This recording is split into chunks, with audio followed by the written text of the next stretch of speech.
Hi friends. ఈరోజు మనం diabetes కోసం పూర్తిగా తెలుసుకోబోతున్నాం.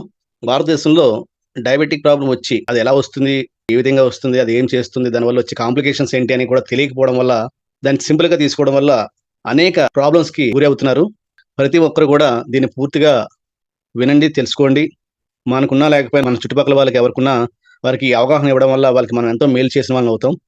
ఈ డయాబెటిక్ ప్రాబ్లమ్‌లో ముఖ్యంగా మనకి ప్రాబ్లమ్ కోసం తెలియాలండి. అది ఎలా వస్తుంది? ఎందుకు వస్తుంది? ఏంటి అని. దాని వివరాలు పూర్తిగా అర్థమైతే జాగ్రత్తలు తీసుకునే విధానం మారుతుంది. ఈ డయాబెటిస్ కోసం మాట్లాడుకోవడానికి ముందుగా దీనికి అవసరమైనది ఫస్ట్ సెల్యులర్ లెవెల్‌లో మన మానవ నిర్మాణం ఎలా జరుగుతుందనేది ఒకసారి చూద్దాం మనం. ఫస్ట్ బాడీలో 72 ట్రిలియన్ సెల్స్ ఉంటాయండి. ఈ సెల్స్ అన్నీ కలిపే మన శరీర నిర్మాణం అవుతుంది. ఈ సెల్స్ అన్నీ కలిపితే ఒక టిష్యూ అవుతుంది. ఈ టిష్యూస్ అన్నీ కలిపితే ఒక ఆర్గాన్ అవుతుంది. ఈ ఆర్గాన్స్ అన్నీ కలిపితే ఆర్గాన్ సిస్టమ్ అంటాం. సో, ఈ ఆర్గానిజంకి స్కిన్, బోన్స్ ఇవన్నీ యాడ్ అయితే మన శరీర నిర్మాణం అవుతుంది. మన శరీర నిర్మాణం దేనితో స్టార్ట్ అయిందండి? సెల్. దీనికి ఇంకా డెప్త్ ఉంది. మనం సెల్ దగ్గర నుంచి స్టార్ట్ చేసాం.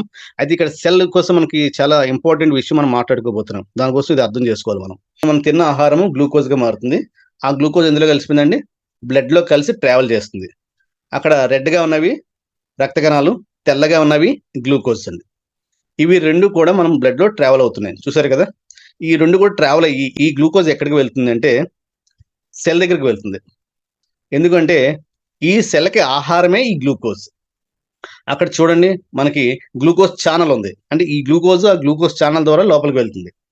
ఆ గ్లూకోజ్ ఛానెల్ ద్వారా లోపలికి వెళ్ళాలి అంటే అక్కడ ఇన్సులిన్ రిసెప్టర్ అని ఉంది. గేట్ ఒకటి ఉంటదండి. ఆ గేట్ పేరే గ్లూట్4. ఆ గేట్ ఓపెన్ అయితేనే ఈ గ్లూకోజ్ ఛానెల్ ఓపెన్ అవుతుంది. సో, ఆ గేట్ ఓపెన్ అవ్వాలంటే ఒక కీ కావాలి కదండీ! ఆ కీ ఏంటి అంటే ఇన్సులిన్. ఈ ఇన్సులిన్ ఎవరు ప్రొడ్యూస్ చేస్తారు అంటే మన బాడీలో ఉన్న పాన్‌క్రియాస్ ఈ ఇన్సులిన్‌ని రిలీజ్ చేస్తుంది.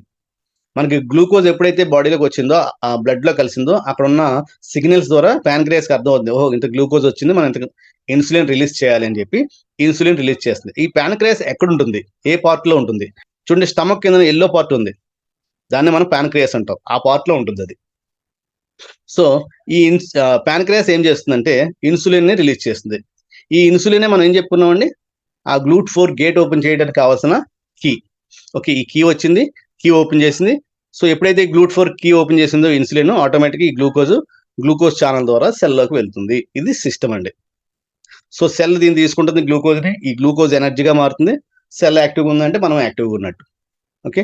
దీన్ని ఒక వీడియో రూపంలో చూస్తే సో, మనం తీసుకునే ఆహారము అలాగా ట్రావెల్ అవుతూ స్టమక్‌లోకి వెళ్ళింది. స్టమక్‌లో ఏమవుతుందంటే డైజెస్ట్ అవుతుంది. డైజెస్ట్ అయ్యి ఈ ఫుడ్ ఎలా మారుతుందంటే గ్లూకోజ్‌గా మారుతుంది. ఓకే. ఈ గ్లూకోజ్ ఏమవుతుంది? స్టమక్ నుంచి స్మాల్ ఇంటెస్టైన్ వెళ్ళి అక్కడి నుంచి బ్లడ్‌లో కలుస్తుంది. సో, గ్లూకోజ్ బ్లడ్‌లో వెళ్తున్నప్పుడు దీనికి ఇండికేషన్ పాన్‌క్రియాస్‌కి అందుతుందండి. పాన్‌క్రియాస్‌కి ఇండికేషన్ అందగానే పాన్‌క్రియాస్ ఏం చేస్తదంటే ఇన్సులిన్‌ని రిలీజ్ చేస్తుంది. అంటే బాడీలో ఎంత గ్లూకోజ్ వస్తే అంత ఇన్సులిన్ రిలీజ్ చేస్తుంది. సో, ఇవి 2 కలిపి మళ్ళీ బ్లడ్‌లో ట్రావెల్ చేస్తూ ఆర్గాన్ దగ్గరికి వెళ్తాయి. సో, లివర్ దగ్గరికి, మజిల్ దగ్గరికి, టిష్యూ దగ్గరికి వెళ్తాయండి. 2 కలిపి వెళ్తాయి. Glucose, insulin. అంటే సెల్ రూపంలో మనం చూసుకుంటే ఇక్కడ ఇన్సులిన్ రిసెప్టర్‌లోకి ఇన్సులిన్ వెళ్ళగానే ఆటోమేటిక్‌గా మనకేమవుతుందండి ఛానెల్స్ ఓపెన్ అవుతాయి. Glucose channel. సో, ఆటోమేటిక్‌గా గ్లూకోజ్ అనేది ఆ ఛానెల్ ద్వారా లోపలికెళ్తుంది. గ్లూకోజ్ ఎప్పుడైతే లోపలికెళ్ళిందో అది ఎనర్జీగా మారుతుంది. ఎనర్జీగా మారగానే మనం ఏం చేస్తామంటే మనం చేయాల్సిన యాక్టివిటీస్ అన్నీ చేస్తుంటాం. మనం చూడండి ఆహారం లేకపోయేటప్పటికి గ్లూకోజ్ సెల్‌లోకి వెళ్ళకపోతే నీరసం అయిపోయి కూర్చుంటాం. ఇది సిస్టమ్. ఇప్పుడు మనకి ఇది అర్థమైంది. ఎలా వర్క్ జరుగుతుంది అనేది. ఇప్పుడు మనకు అర్థం అవ్వాల్సింది ఏంటంటే వాట్ ఈస్ డయాబెటిస్? డయాబెటిస్ అంటే ఏమిటి? అంటే బ్లడ్‌లో ఉండాల్సిన గ్లూకోజ్ లిమిట్ కంటే ఎక్కువ ఉండడాన్ని మనం డయాబెటిస్ అంటాం. ఫర్ ఎగ్జాంపుల్ ఇక్కడ చూడండి ఇది. ఫస్ట్ పిక్చర్‌లో చూస్తే నార్మల్ బ్లడ్ గ్లూకోజ్ ఉంది. అక్కడ చూడండి బ్లడ్ సెల్స్ ఎక్కువున్నాయి. గ్లూకోజ్ తక్కువుంది. సెకండ్ పిక్‌లో చూస్తే మీకు బ్లడ్ సెల్స్ తక్కువున్నాయి. గ్లూకోజ్ ఎక్కువుంది. బ్లడ్ సెల్స్ తక్కువుండి గ్లూకోజ్ ఎక్కువ ఉండడాన్ని హైపర్ గ్లైసెమియా అంటాం. అంటే డయాబెటిక్ ప్రాబ్లమ్ ఉన్నట్టు.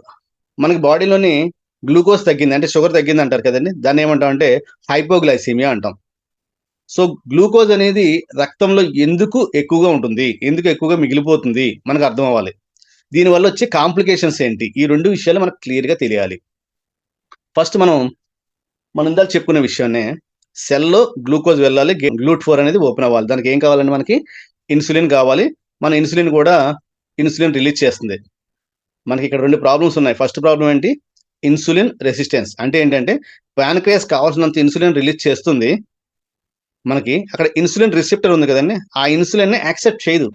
అంటే రికగ్నైజ్ చేయదు. ఇన్సులిన్ వచ్చినా గేట్ ఓపెన్ అవ్వాలి కదా! అక్కడ ఇన్సులిన్ రిసెప్టర్ ఉంది కదా! ఆ ఇన్సులిన్ రిసెప్టరు ఆ ఇన్సులిన్‌ని యాక్సెప్ట్ చేయకపోవడాన్నే ఇన్సులిన్ రెసిస్టెన్స్ అంటాం.